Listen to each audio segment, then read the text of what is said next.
Hello बच्चों, let's see this question and question reads the equivalent conductance at infinite dilution of weak acid such as HF। मेरे को एक acid दिया है weak acid HF। तो बोलता है कि इसका जो इक्विवेलेंट कंडक्टेंस है lambda equivalent of HF eight infinite dilution it can be calculated, it can be find out. किससे हम अच्छे से निकाल सकते हैं? देखना, पहला ऑप्शन है can be determined by extrapolation of measurements on dilute solutions of HCl HBr and HI।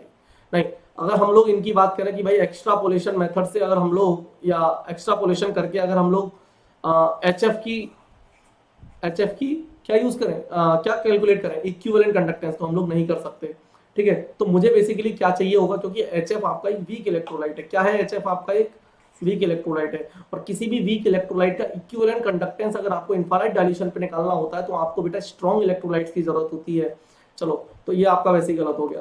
Can be determined by measurement on very dilute HF solution. नहीं, HF के लिए ही मुझे इक्विवेलेंट कंडक्टेंस निकालना है with the help of HF। तो अगर ये तो ऐसा हो गया जैसे कि भाई मुझे x की वैल्यू निकालनी है और वो x की हेल्प से, इज इट पॉसिबल? नो, तो ये भी गलत हो जाएगा।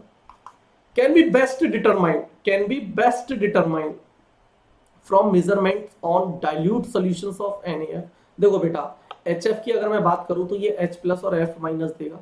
तो ध्यान से सुनना बेटा, अगर मुझे HF की इक्विवेलेंट कंडक्टेंस चाहिए तो मैं क्या करूंगा, मुझे ऐसा आयन ढूंढना है जिसमें H प्लस हो। तो H प्लस कहाँ है? ये रहा। तो मैं क्या लिखूंगा, lambda equivalent of HCl। HCl से मुझे H प्लस मिल जाएगा, बिल्कुल ठीक।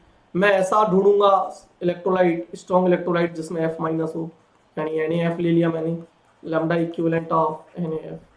तो यहाँ से मेरा काम हो गया कि H और F के लिए H और F तो मिल गया, लेकिन साथ में मुझे देखो Cl और Na की भी मेरे को इक्विवेलेंट कंडक्टेंस ऐड हो गई, Cl माइनस और Na प्लस की, जो कि मुझे नहीं चाहिए।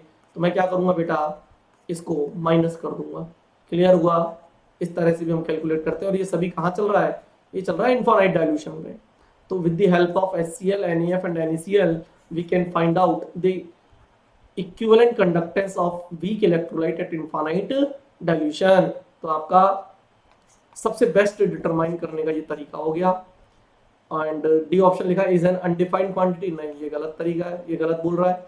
तो आपका जो बेस्ट आंसर है वो क्या है? Option C. Thank you, best of luck.